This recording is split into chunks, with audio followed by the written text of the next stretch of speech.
Hey, everybody, welcome to the Hangout before our one shot of the evening. I am Eric Scott B. These are some of the dungeon crawlers and a couple of special guests. Uh-oh. Yay. Yay. Happy to be here. This is Nate Crowder, who's a good friend of mine, local author here in the Seattle area. You may remember him from running us through a game with the Irregulars that was full of intrigue and betrayal and an incredibly hot rogue, as I recall. And then there's the ever popular fan favorite, Allie Pitchford, who usually plays Shay, but is not playing Shay this time. Nope. So, and with that, I'm going to turn it over to the rest of you because I have a bunch of behind the scenes stuff to do. So take it away, everyone. Take it where you're low on gas and I need a sweater. Put your whole hands through the holes in my sweater. Well, All right. So clearly we need a topic, and that topic is going to be House of the Dragon versus Rings of Power. Go. League of Their Own. Yeah. God damn it, Randy. Neither of the high fantasy shows have any interest to me, but I binged League of Their Own over the entire weekend. I stayed up late. I overslept for work because I could not stop watching it. Yeah, it's a good show. Yeah. I'm excited about Rings of Power. I'm waiting. I'm gonna let them build up a couple episodes so I can binge it when I inevitably watch it. I've been meaning to check it out. I haven't had a chance yet. I have been enjoying House of the Dragon, but I admit to having an unabashed love of the Targaryens in general. So that's kind of a big yes, please. But yeah, I've been enjoying that so far. Let's see.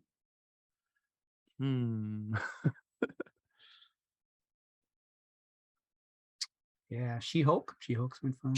Oh yeah, She-Hulk's been fantastic. I've really enjoyed that so far too. I'm loving that it's pretty much embracing its own little weird corner and getting to go off and do its own thing and set its own tone. And yeah, I'm really happy to see him explore different kinds of storytelling in the MCU. I think this is promising. I'm really glad absolutely. to see her have a major role too. Like because Orphan Black was just her performance in that was just amazing. Play that many different characters and yeah. No, I'm great. She's getting high profile work. Oh, absolutely. I just heard some speculative Marvel casting news shortly before coming on here. I guess they're going to make some big announcements at the big Disney summit this weekend. It's neat. Regarding X-Men and possibly Fantastic Four. There's a couple Ooh. of big names being floated from pretty reputable sources, so I guess we'll see. Yeah. More interested in the X-Men than the Fantastic Four. Yeah. Same. No surprise. Yeah. Who's your dream cast for X-Men, Rhiannon? Well, so I got my favorite X-Men character is Ileana Rasputin, who's sort of hell yeah, a deep cut. But someday I plan to make a D&D character based on not on her in the comics, but in a version of her that I did. Oh, sorry, I gotta take this call. Fair enough. Well, I may be one of the few people who actually liked the New Mutants movie that Ileana Rasputin was in. They did a few things I wasn't 100% thrilled with, but it was fun. And it's a shame that we're probably never going to see those incarnations of those characters again. yeah, that is a pity. We're talking New Mutants. Yeah. I've been a huge Cannonball fan since I was a kid, and I really liked Charlie Heaton as Cannonball. Yeah, I feel like Anna Taylor-Joy got pretty close to the Ileana in my head. I feel like she played her really well, but there were different ways I would have gone with writing her. Yeah. but then I'm not a horror fan. So with them going with the horror aspects of that movie, I could see where they're sort of going that way, Yeah. but with Ileana too. Yeah. Yeah. Fair. It's a shame we're not going to see that horror trilogy as a superhero sort of tangent, but that's okay. I will see if maybe she comes back and reprises her role with a different writer or director, but the casting That would was be solid. interesting. I think I there's a know- lot of value to those characters. I think they have a lot of cool story that they just can't seem to get right. Yeah. And if they recast which one was it? The Brazilian character. See, I'm showing Sunspot. To be Afro Brazilian. It's more Mm. he is he in the Mhm, comics rather mhm. than what they did in the movie. That would be good. Yeah, So- probably. Yeah.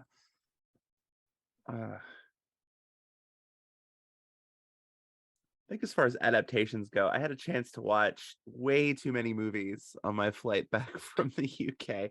Nice. And honestly, an adaptation I enjoyed but was not at all a good adaptation of the source material was Uncharted. Like, it was a fun movie. It was a terrible Uncharted adaptation, but it was a fun yeah. movie. I think you are mustache, correct. lack of mustache. This is what I've heard about this movie. I haven't played the original game, so There's just a lot of elements that like they seemed weird just from like, why would you put this, why is this in an Uncharted adaptation? But yeah, I still had fun. You know, there was a lot of really dumb moments that had me going like, why would you even like there's a trap in there that like if it relied entirely on someone being with the people trying to like get through a door, because like the people unlocking the door, which you would expect the trap to be for, aren't even in the path of the trap. It's like it comes at the dude who's standing behind them in the back. And it's like, why would you even make a trap like that? That like if they didn't have a third person with them, that just hits nobody. It's unskilled kobold labor building the traps. Yeah. They aren't calibrating it. Unskilled Yeah. kobold labor. Yeah. Mm-hmm. Bunch of kobold grad students who just Yeah, needed any work, and it's like, okay, sure, we'll build traps, I guess. Yeah, And pay off our is why. student debts. Yeah, this is why you have to hire like reputable contractors when you're Yeah. building your trap dungeon. But no, it was all in all, it was kind of big stupid fun, which like, you know, at the end of the day, I can appreciate that at the very least. You know, Nothing I wrong don't with big stupid fun. know. Like, I don't even generally go to the movies for like high cinema, so it's just this sort of, and I don't expect an Uncharted adaptation to be that anyway. No. So it's just kind of What was the enjoyable. one with Sandra Bullock and Channing Tatum that came out last The year? Lost City. I was Lost gonna City. say if you're gonna go That- for silly, go for Yeah, I Lost that watched was that. so much better than I expected it to be. I watched that too. That was amazing. That was a lot of fun. Daniel Radcliffe as the villain of that piece was just spot on. I loved that.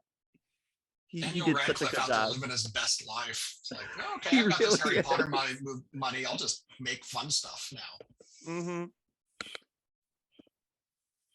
That was a good one. Also watched on the plane. Oh, like I watched that. I watched the new Ghostbusters, which also again, that was fantastic. Yeah. I tried when my back was injured and I was supposedly on vacation, but mostly in my hotel room. I was trying to catch up on like the big movies that I had missed. And I was like, everybody says that Eternals wasn't that great, but like I'm looking for something really silly. My back hurts. And so I started it and I was like, I mean, it's fine. Yeah, Eternals was And fine. then I needed to eat dinner. And then when I came back, I just didn't restart it. Yeah. It's still sitting there. Yeah, At like I- about 40 minutes in, just being like, okay. And honestly, I don't really care what happens to them. So yeah, I think it was fine is a good is a good It was certainly a rundown of movie. the Eternals. Yeah, it was a movie. I watched the whole thing. I did enjoy it, but again, it was one of those MCU movies especially that just didn't like stick didn't stick the landing. Yeah, it's definitely doing its own thing, which I'm happy for them, but I don't know. Yeah. It wasn't my favorite. Yeah. I mean, other than like, now every other MCU thing has to explain, why is there a giant stone head sticking out of the ocean? Like, kind of, Yeah. Yeah, Although weirdly, She-Hulk's the only one who mentioned it too. Yeah, exactly. She-Hulk actually does mention that. That was great. It is pretty funny. But that was a lot of fun.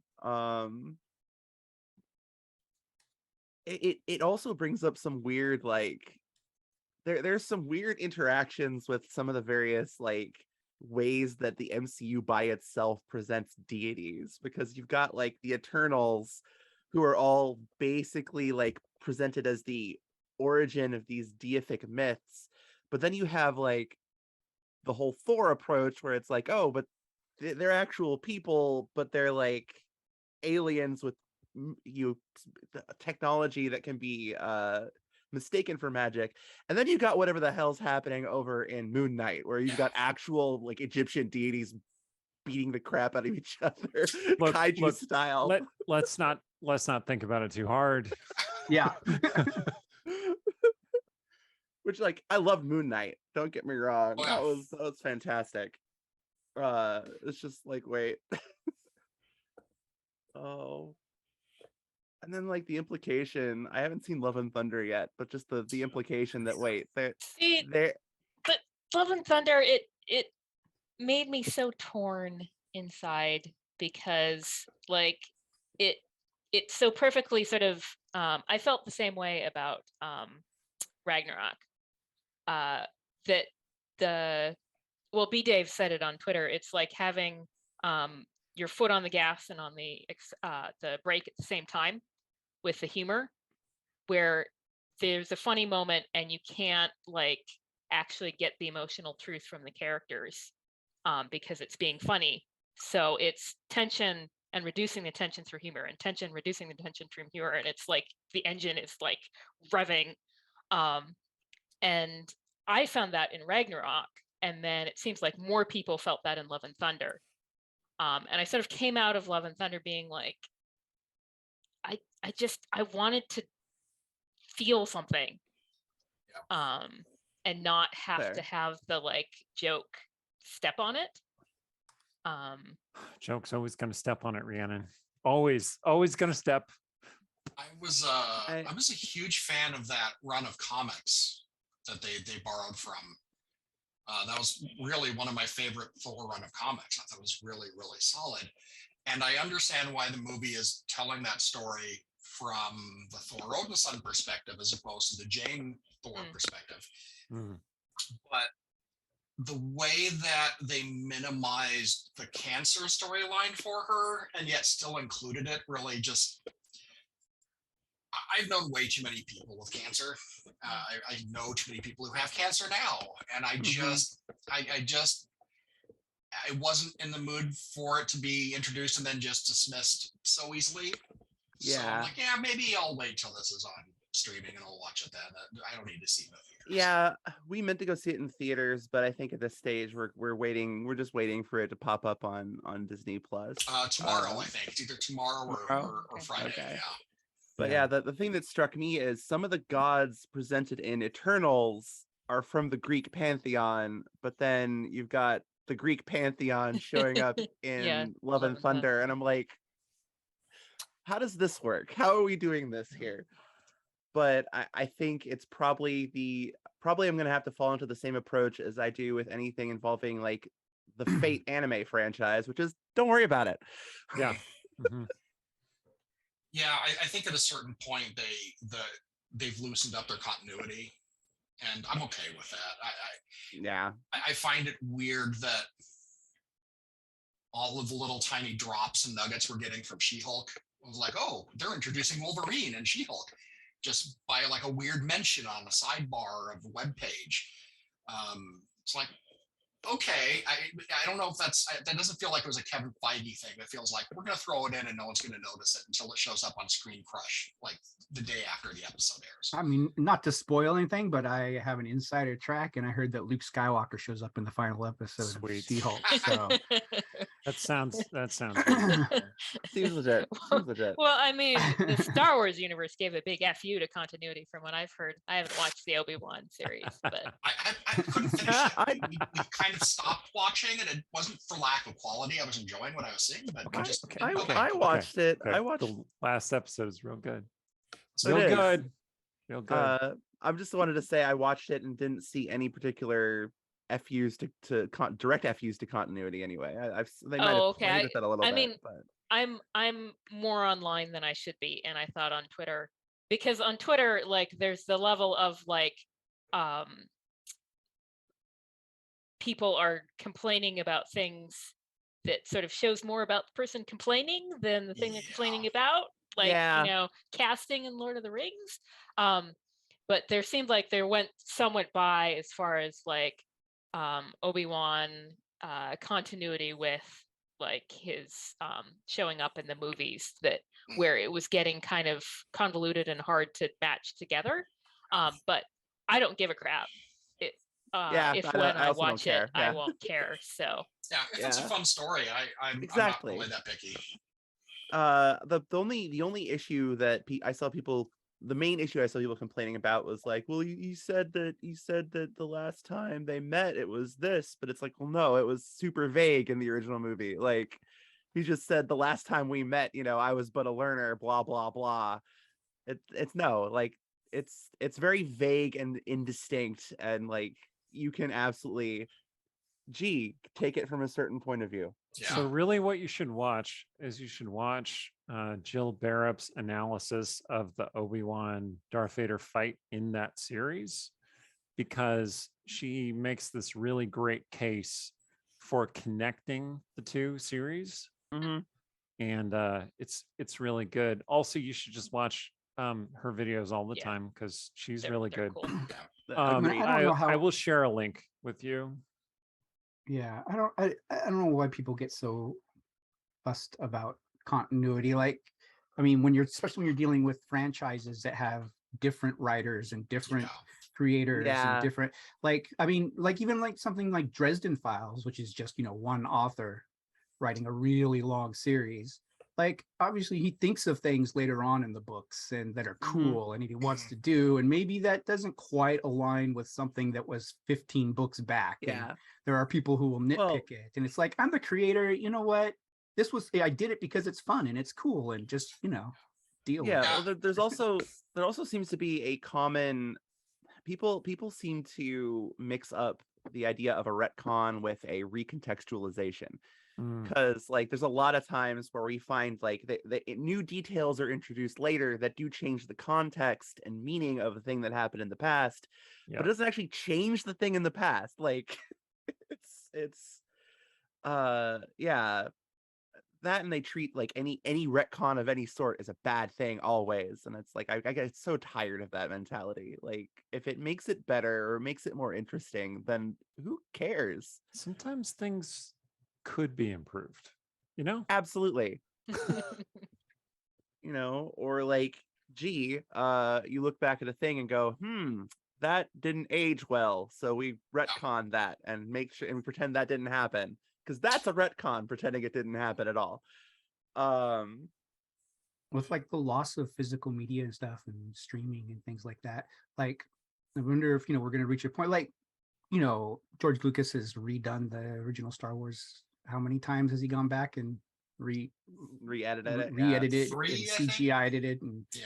right? So like, but like, if it were never on physical media, if it were just a stream thing, like, you could never watch the original version. You could never see like and it would be sort of like this. Did I just misremember that? Oh, that's like- already happening. Yeah, I have exactly. Like it's memories an of interesting s- shift of like, I don't know, where Yeah. things are not, there's no, and you kind of have a little bit that with ebooks. You can, the author can upload updated versions that can be, Mhm. you can change things, and I don't know. It's interesting. I have memories of an early cut of Star Wars that I saw when I was a kid that actually had the scene with him, with Luke and his friend Biggs at the station, which was originally in there.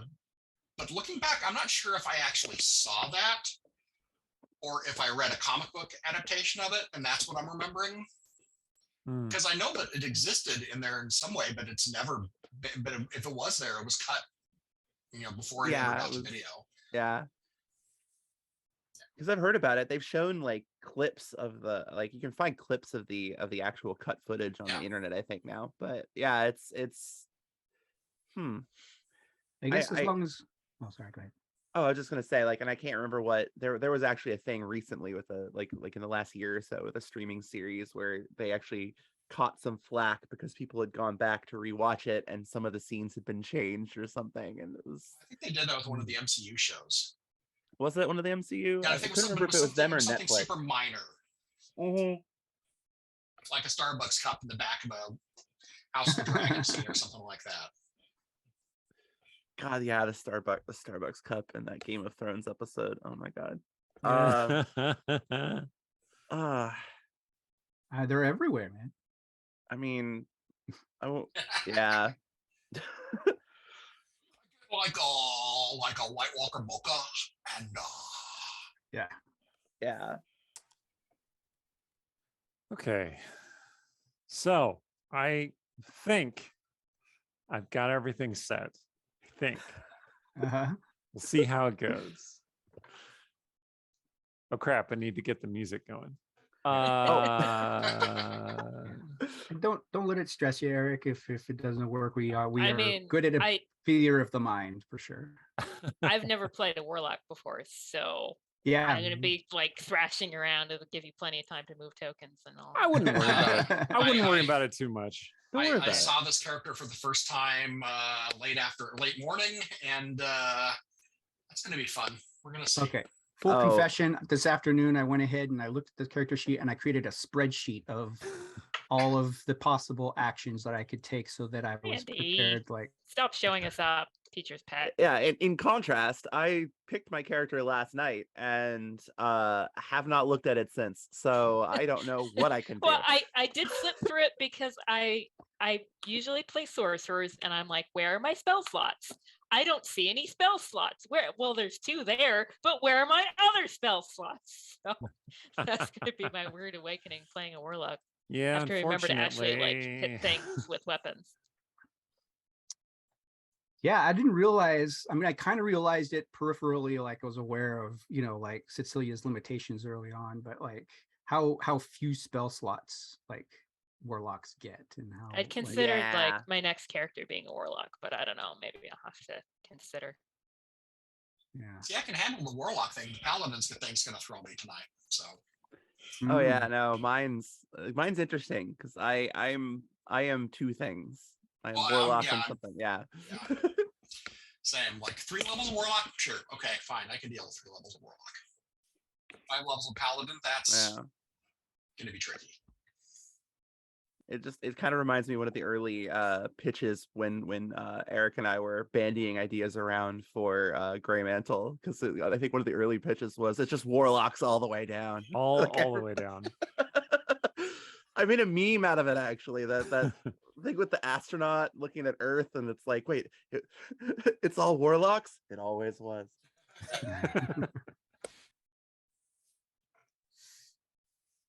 Also, I've never played the Doom game. Just FYI. Well, I'm just the worst person for this game, I guess. okay. You, Or the best. That'll be fun. basically just attack is always a good choice. Always a good Okay. choice. There we go. Yeah, I did rip and watch tear. the zero punctuation episode. Oh, okay. I'm sure Always a that stellar gives you that choice. gives you sort of a feeling for it. Yeah. I'm Did way behind on everyone those, did actually. Good everyone go in shout. and add a background to their character? I'm not No. sure if that information came out. But Oh, yes, go in and no. add a background to your character. That Background in terms of like Like the mechanical. like go into the description and add a background in D&D Beyond, and which will give you a couple more skills. But basically, that's what your character is doing in their normal life. Yeah, there's not a lot of common or options in the background. This is the thing. You have to kind of extrapolate. Like I chose veterinary mercenary, so I Right. used to fight, but now I'm a Okay. Well, whatever. while we But- make all those decisions, let's Yeah. take our little break before the actual stream. Yang Yang cue us up, and we'll be back at 6:30. So don't go away.